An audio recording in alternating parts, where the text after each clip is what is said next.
Hello dear students, so today we will discuss chapter number 11, the solar system. And before proceeding, it's time to take the pledge. I commit to be vigilant and bear in mind at all times the risk to myself and my colleagues from COVID-19.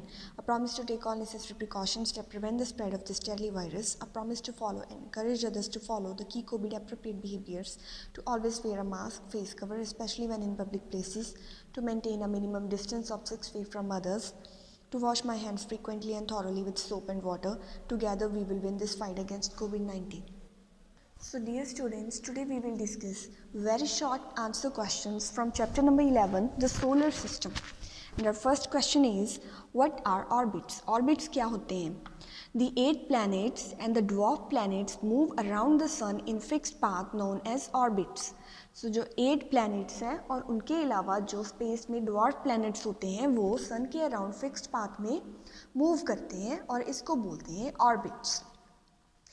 Our second question is, what is Milky Way? Milky Way क्या है? The galaxy in which we live in is known as Milky Way. So हम एक Galaxy में रह रहे हैं. हमारी अर्थ एक गैलेक्सी में है और जिस गैलेक्सी में हमारी अर्थ है, जिस गैलेक्सी में हम रह रहे हैं, उस गैलेक्सी का नेम है मिल्की वे.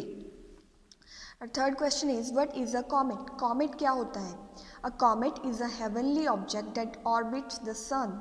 So एक comet एक heavenly object है, ये जो सन के अराउंड रिवॉल्व करता है, सन के अराउंड मूव करता है एक फिक्स्ड पाथ में. So what is equator? Equator क्या होता है? An equator is an imaginary line that runs through the center of the earth. Equator भी जैसे अर्थ का एक्सिस होता है, एक्सिस के तरह ही इक्वेटर भी एक इमेजिनरी लाइन है जो अर्थ के सेंटर में से होके गुजरती है. You can see in the diagram that this is the axis of the earth and this is the equator. So जो हॉरिजॉन्टल लाइन होगी, जो वर्टिकल लाइन होगी वो होगी एक्सिस और जो हॉरिजॉन्टल लाइन होगी वो होगा इक्वेटर. सो इक्वेटर अर्थ को 2 पार्ट्स में डिवाइड करता है, northern hemisphere and southern hemisphere में. जो ऊपर वाला पार्ट है उसको नॉर्दर्न हेमिस्फीयर बोलते हैं और जो नीचे वाला पार्ट है इसको साउथर्न हेमिस्फीयर बोलते हैं. नाउ और fifth question is, what is the northern hemisphere? Northern hemisphere की डेफिनेशन अब क्या होगी? The half part of the earth in the north is called northern hemisphere. So earth का हाफ पार्ट जो north की तरफ है उसको नॉर्दर्न हेमिस्फीयर बोलते हैं. अब अर्थ 2 पार्ट्स में डिवाइड हो गई, ये हाफ पार्ट हो गया और ये भी हाफ पार्ट हो गया. अब ये ऊपर वाला पार्ट है ये नॉर्थ की तरफ है. सो अर्थ का वो हाफ पार्ट जो नॉर्थ की तरफ है उसको नॉर्दर्न हेमिस्फीयर बोलते हैं. Now what is the southern hemisphere? तो उसी तरह the half part of the earth in the south is called southern hemisphere. अब अर्थ का जो नीचे वाला पार्ट है वो साउथ की तरफ है और इसीलिए इसको southern hemisphere बोलेंगे. 7th question is, give 2 examples of constellations. अब constellations क्या होता है? Group of stars. Constellation किसको बोलते हैं? Stars के ग्रुप को.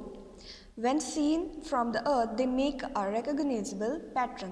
क्योंकि जब हम इनको अर्थ पे खड़े होके देखेंगे तो ये कोई जाना पहचाना सा पैटर्न फॉर्म करेंगे. उस पैटर्न को ही जो ग्रुप ऑफ स्टार्स फॉर्म करते हैं कॉन्स्टेलेशन बोलेंगे.